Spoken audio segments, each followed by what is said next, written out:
बिस्मिल्लाहिर्रहमानिर्रहीम, अस्सलाम वालेकुम। होता है शब रोज़ तमाशा मेरे आगे। मैं हूँ अयाज अकबर यूसुफ़ज़ई और आप देख रहे हैं तमाशा। नाज़रीन, पाकिस्तान तहरीक इंसाफ का लॉन्ग मार्च कह लें, जलसे कह लें, उसका सिलसिला जारी है और एक तरफ शाह महमूद कुरैशी साहब की सरबराही में जेलम के करीब पहुँचे हैं, दूसरी जानब चनियोट पहुँचे हैं असद उमर साहब की सरबराही में और तीसरी परवेज़ खटक साहब की सरबराही में मर्दान के आस पास ये जलसे हो रहे हैं। और रोज़ाना की बुनियाद पर चेयरमैन तहरीक इंसाफ इमरान खान साहब ज़मान पार्क से वीडियो लिंक के ज़रिए जो है वो रोज़ाना की बुनियाद पर इन लोगों से खिताब करते हैं। जैसे हमने शुरू में देखा कि बड़ा अच्छा रिस्पांस था पाकिस्तान तहरीक इंसाफ को जब खान साहब खुद लीड कर रहे थे, लेकिन जब वज़ीराबाद वाला इंसिडेंट हुआ उसके बाद फिर स्ट्रेटजी चेंज हुई और इस तरीके से फिर ये तासुर दिया गया कि ये लॉन्ग मार्च चलता रहेगा और जब पिंडी पहुँचेगा तो तमाम तीनों जगहों से, यानी यहाँ से शाह महमूद कुरैशी साहब की सरबराही में GT रोड, फिर मोटरवे से असद उमर साहब और यहाँ से फिर KPM1 से या मोटरवे GT रोड से परवेज़ खटक साहब की सरबराही में एक ही दिन इन्होंने यहाँ पर पिंडी में पहुँचना है और ख़ान साहब इनका यहाँ पर पिंडी में इंतज़ार करेंगे और उसके बाद लाएमल का ऐलान होगा कि जी अब हमने आगे क्या करना है, इस्लामाबाद आना है या क्या करना है। इस हवाले से अभी तक कोई क्लैरिटी नहीं है, लेकिन पिंडी तक की क्लैरिटी है। कल फवाद चौधरी साहब ने कहा है कि जी लॉन्ग मार्च जो है वो तकरीबन 18 तारीख को 18-19 के दरमियानी दिन को जो है वो रावलपिंडी पहुँच जाएगा। वही आपको जो बात कर रहा था कि जो चीफ़ ऑफ आर्मी स्टाफ की तैनाती के हवाले से समरी की डेटें हैं वो भी यही है, तो कोशिश यही हो रही है सारी के उसी हिसाब से लॉन्ग मार्च को डिले करके ताकि उसी दिन यहाँ पर पहुँचे और जब इसका फ़ैसला हो रहा हो या समरी जो है वजारत दिफा से मूव हो जाए तो फिर पिंडी में बैठ के प्रेशर दिया जाए और उनको कहा जाए कि जी हमारी मर्ज़ी का आर्मी चीफ़ होना चाहिए या इस्टेब्लिशमेंट के ऊपर या फ़ौज के ऊपर या हुकूमत के ऊपर ये प्रेशर डाला जाए कि जी हमारी भी मानी जाए, अदरवाइज़ हम पता नहीं क्या कर देंगे, पता नहीं क्या होना है। आई डोंट नो इस्लामाबाद पे चढ़ाई करके क्या फ़र्क पड़ता है। मैं तो उस दिन बल्कि किसी से बात भी कर रहा था इस्लामाबाद पुलिस के अहम अहदेदार से, मैंने कहा आप लोग इनको क्यों रोक रहे हैं, लेट देम कम, हटाएँ सारे कंटेनर, आने दें लोगों को। और मैं ये क्या करेंगे इस्लामाबाद में, क्या बिल्डिंग उठा के ले जाएंगे।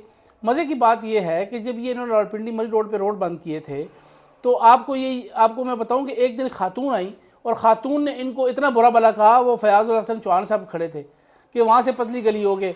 अगले दिन जो हुआ फिर वो एक और साहब आगे बुज़ुर्ग, उन्होंने कहा ये कौन सा एहतजाज है कि आप लोगों को तकलीफ़ दे रहे हैं और लोगों को आपने अज़ाब में डाला हुआ है। तो वो दिन करीब है कि जिस दिन लोग इनको खुद डंडे मारेंगे, जो भी रोड बंद करेगा। जो देखें लोगों में, जहाँ खान साहब कहते हैं ना मैंने अवेयरनेस दी है, तो ये भी अवेयरनेस लोगों में आ गई है कि आप अपने मफादात के लिए किसी और का हक नहीं मार सकते या उसकी हक तलफी नहीं कर सकते या किसी और की ज़िंदगी अजाब में डालकर अपने मफादात नहीं मनवा सकते। तो लोग इससे भी अवेयर हैं। मैं आज आपको बता रहा हूँ कि ये जिस दिन रोड शोड बंद किया ना, लोग इनको खुद लित्तर मारना शुरू कर देंगे जिन्होंने रोड बंद किया, क्योंकि अब लोग जो है ना वो समझते हैं, हम लोगों से बातचीत करते हैं, लोग कहते हैं यार हमें क्या फ़ायदा है कि वो लॉन्ग मार्च है, शार्ट मार्च है, हमें रोटी चाहिए, हमें कारोबार चाहिए, हमें नौकरियाँ चाहिए, हमें एक अमन मान वाला माहौल चाहिए। जबकि यहाँ रोज़ाना अजीब जलालत है कि जो मुंह उठा के रोड बंद कर देता है, कोई मरी रोड बंद कर देता है, कोई IGP रोड बंद कर देता है, कोई इस्लामाबाद की एंट्री पॉइंट बंद कर देता है। तो आप लोगों के हुकूक को कैसे सल्व कर सकते हैं?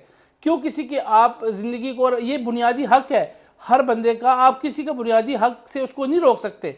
ये हमारा आइन भी कहता है, इंसानियत के भी तकाजा है कि अगर मैं अपने मफादात के लिए कि जी मेरा काम नहीं हुआ तो मैं जाकर रोड पे लंबा लेट जाऊँ, कि जी मेरा काम नहीं होया तो मैंने रोड बंद कर दिया, तो ये कहाँ का इंसाफ है? ऐसे नहीं होता। और जो तरक्की याफ्ता ममालिक होते हैं और जो अच्छे लोग होते हैं, सोशलाइज लोग होते हैं, वो इस किस्म की हरकतें नहीं करते। पूरी दुनिया में देखें, आप कहते हैं कि हमें जी वो राय की आज़ादी होनी चाहिए और पुरअमन एहतजाज हमारा हक है। ये पुरअमन एहतजाज नहीं है कि आप, ये पुरअमन तो नहीं है, ये तो इंतशार वाले एहतजाज है जिस पे आप रोड बंद कर देते हैं। पुरअमन एहतजाज ये है कि एक डेजिग्नेटेड प्लेस होती है, वहाँ पे आप आते हैं, अपना टोकन एहतजाज रिकॉर्ड कराते हैं, मीडिया होता है या जो भी लोग हैं, वहाँ से आप पुरअमन मुंतशिर हो जाते हैं। ये पुरअमन नहीं है कि आपने हाथ में सोटे पकड़े हुए हैं, रोड के ऊपर पत्थर रखे हुए हैं, टायर जला रहे हैं।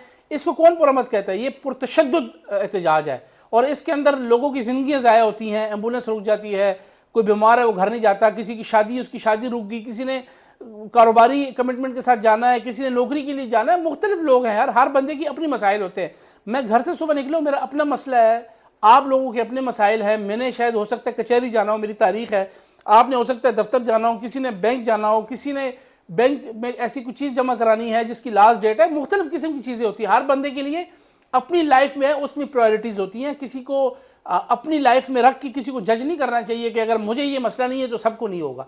सबको मसाइल है, कोई बीमार है, किसी का बाप बीमार है, किसी की माँ बीमार है, किसी का बच्चा बीमार है, किसी की बीवी बीमार है, कोई किसी को डिलीवरी का प्रॉब्लम है, किसी को कैंसर का प्रॉब्लम है, मुख्तलिफ मसाइल हैं। इसलिए हमें इन चीज़ों से बाहर आना चाहिए। अब लोग अवेयर हो चुके हैं, पढ़े लिखे लोग हैं, ये एहतजाज जलाओ गिराओ ये अब ख़त्म होना चाहिए। आप आए और हाँ, आपने एज ए पोलिटिकल, देखिए पोलिटिकल फोर्सेस जो होती है ना वो एहतजाज करती हैं बड़े अच्छे तरीके के साथ। आपके पास अगर आप मेंबर पार्लियामेंट है, आपके पास पार्लियामेंट का एक मैदान मौजूद है, उसको मैदान जंग बनाएं और जो लोग उनको डायरेक्टली आप पकड़ें जो इसके ज़िम्मेदार हैं। आप रोडों पे आके लोगों को पकड़ कर लोगों की ज़िंदगी अजाब करके उनको कहते हैं कि जी हमारा मुतालबा माने, तो उनको जाके गिरबान से पकड़े ना ऐवान के अंदर के, आओ जी आपने वज़ीर आज़म साहब आप ऐवान में बैठे, आप जवाब दे, क्यों नहीं इलेक्शन अनाउंस करते? वहाँ तो आप लोग जा नहीं रहे। रोडों पे आप लोग जो है ना एक आम आदमी की लाइफ को डिस्टर्ब करने के बाद कहते हैं इलेक्शन कराओ। मुझे तो इस एहतजाज की समझ नहीं आती। ये मेरा अपना तजिया है, हो सकता है मैं गलत हूँ। इस एहतजाज से तो मेरी तौबा, क्योंकि मैंने इस एहतजाज में देख लिया कि लोग किस तरह उनकी ज़िंदगियाँ ख़राब हो रही हैं, लोग जलील हो रहे हैं। अब खान साहब ने फाइनेंशियल टाइम को जो इंटरव्यू दिया था कि जी अमेरिका बयानी के हवाले से, उसमें खान साहब ने कल फिर कहा कि जी को मुख्तलिफ चैनल जो हैं वो अपनी इसमें ट्विस्टिंग कर रहे हैं। इसमें तो क्लियर कट लिखा हुआ है कि अमेरिका के साथ चलना चाहते हैं और वो तमाम चीज़ें पीछे रह गई हैं जो माजी का हिस्सा थी। मतलब वो नैरेटिव है। वही बात है कि मैं अब क्या बताऊँ आपको कि मुझे तो कुछ समझ नहीं आती कि रोज़ाना बयानिए चेंज हो रहे हैं और लोग सुन रहे हैं इनकी बात को। फिर फवाद चौधरी साहब कल सुप्रीम कोर्ट इन्होंने नया ड्रामा शुरू किया हुआ है। आज़म स्वाति उठाते हैं बंदों को और जाकर रोज़ सुप्रीम कोर्ट की तरफ चले जाके वहाँ पर ड्रामा शुरू कर देते हैं मीडिया के सामने, अपना खुद मजाक उड़ा रहे हैं। जबकि FIA कह रही है वीडियो जाली है, और भाई आपके पास असली वीडियो तो देना है FIA को, वो खुद अपना मजाक उड़ाई जा रहे हैं। और इतने अजीब आदमी है, अपनी फैमिली का मजाक उड़ाई जा रहा है। और भाई बंदा मतलब कुछ थोड़ा खुद ही बंदे को हो जानी चाहिए सेंस कि यार ये मैं क्या कर रहा हूँ। फिर अपना वहाँ पे तमाशा लगवा रहे हैं लोग, अजीब अजीब गुफ्तगू करें। वहाँ पे कल सुप्रीम कोर्ट के बाहर फवाद चौधरी साहब ने अदालतों को लपेट दिया कि आपका टेस्ट केस है, आपके इम्तिहान है, आप आए दिन आप रिलीफ देते हैं। तो भाईजान आपको रिलीफ नहीं मिला। आपको रिलीफ नहीं मिला कि आपके तमाम लीडरशिप के खिलाफ 780A के पर्चे थे। आप लोग एक दिन कोई अडयाला जेल नहीं गया, ठीक है ना। आज़म स्वाति और शहबाज गिल के अलावा मैं असद उमर की बात कर रहा हूँ, मैं फरेज खटक साहब की बात कर रहा हूँ, मैं फवाद चौधरी साहब आपकी बात कर रहा हूँ, मेली आवाज़ नवाज़ की बात कर रहा हूँ, मैं आपकी तमाम राज सही साहब की बात कर रहा हूँ।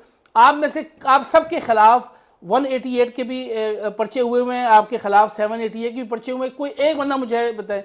यहाँ पर मयार ये है कि अगर मैं किसी साइकिल चोरी में भी गया ना, तो जब तक मैं अडयाला नहीं जाऊँगा मेरी ज़मानत नहीं होनी।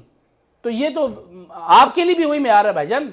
आप किसको कह रहे हैं? अदालतों ने आपको भी वही मयार पे रखा हुआ है। आप लोगों के लिए भी रात को अदालतें खुली हैं।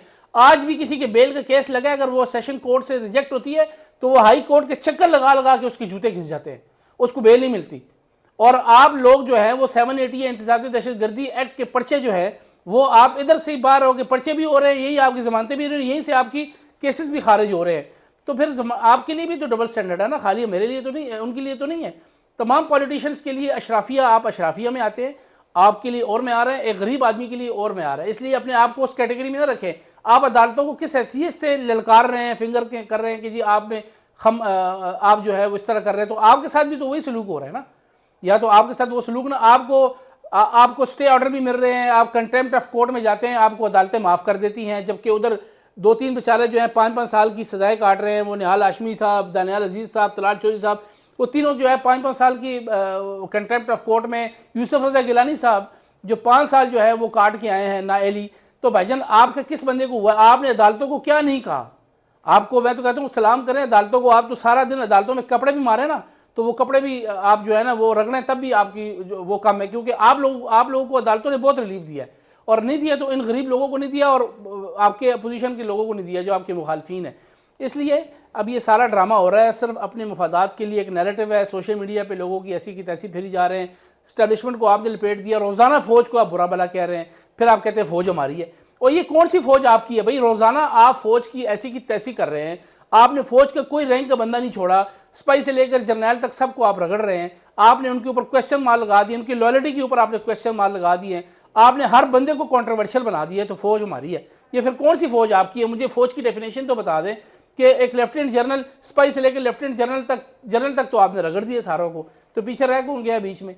इसलिए ये डबल म्यार इनके लिए हैं। ये सारे जो है ना वो कोल फेल में इनकी तजाद है, सुबह कुछ और कहते हैं, शाम को कुछ और कहते हैं। अब आर्मी चीफ की तैनाती के हवाले से रोज़ाना ड्रामे 18-19 को, मैं भी कहता हूँ हुकूमत की भी न्याय ली है भाई, अनाउंस कर दें, मूव करें, समरी क्लियर करें, बैठे वजारत दिफा के साथ कि भाई इस कटाकटी को ख़त्म करें और मुकाएं इसको, ताकि ये लोग देखें। आर्मी चीफ मेरा मसला नहीं है, आर्मी चीफ बनना जो है वो आम आदमी का मसला भी नहीं है, ये इनके मसले हैं। इनको चाहिए आर्मी चीफ कौन सा होना चाहिए, कौन सा। मुझे तो भजन रोटी है कि नहीं है, नौकरी है कि नहीं है, पुरअमन माहौल है कि नहीं है, जॉब अपॉर्चुनिटी है कि नहीं है, बिजनेस चल रहा है कि नहीं चल रहा, वो तो तबाह बर्बाद कर दिया इन्होंने भी और उन्होंने भी। सारे फौज के पीछे पड़े हुए हैं, और जब फौज इनको आती है तो फिर फौज बुरी मानी जाती है, क्योंकि फौज को ये खुद ललकारते हैं ना। अब मुझे बताएं, इस फौज के सब्र का आलम देखें कि इस फौज में किसको नहीं रगड़ा इन लोगों ने, इस फौज को कितनी गालियां दी इन लोगों ने, इस फौज की फैमिलीज को नहीं छोड़ा इन्होंने। और मैं हैरान हुई, हमारी फौज है जो अभी तक इनको रिएक्ट नहीं कर रही। ये पहले 70s वाली फौज होती ना, तो इनमें से मैं देखता कि इसके मुंह में से जुबान है, तो फौज ने भी तो जो है ना वो खामोशी इख्तियार की हुई है, और इन लोगों को आशाएं मिल रही है कि हर बंदा आगे फौज को तरकीद, फौज पे तरकीद। इसलिए थोड़ा सा ख्याल करना चाहिए अपने मुफादात के लिए। आपने इदारों को भी गर्क कर दिया, इदारों को कॉन्ट्रोवर्शियल भी कर दिया। एक आम रड़ी वाला आदमी भी वो आर्मी चीफ की बातें कर रहा है, this is not his business, उसका काम ही नहीं है ये, उसका काम है अपनी मजदूरी करना। यार ये स्ट्रेटेजिक फैसले होते हैं मुल्क की सिक्योरिटी के हवाले से, ये अंदर बंद कमरों में होने चाहिए। क्यों नहीं होने चाहिए? फौज साहब के बंद कमरों में फैसले नहीं, क्या चौक में आकर फैसले करें? मैं चौक में खड़ा हो जाऊं कि हाँ जी कौन बनेगा आर्मी चीफ, ये कौन सा तरीका है भाई? जो मैं कल भी बता चुका था कि जो फैसले बंद कमरों के हैं वो बंद कमरों में होने चाहिए, जो फैसले बाहर के हैं वो बाहर होने चाहिए। मुल्क की सिक्योरिटी कॉम्प्रोमाइज़ नहीं करने चाहिए। कुछ ऐसे फैसले जो बंद कमरों के लिए होते हैं वो बंद कमरों में ही अच्छे लगते हैं। लिहाजा थोड़ा सा अपने सियासी मफादात के लिए ना इदारों को ख़राब ना करें। हमारे पास ये डिटेल थी, फिर मज़ीद आपसे बात करेंगे। अपना ख्याल रखिएगा। अल्लाह हाफ़िज़।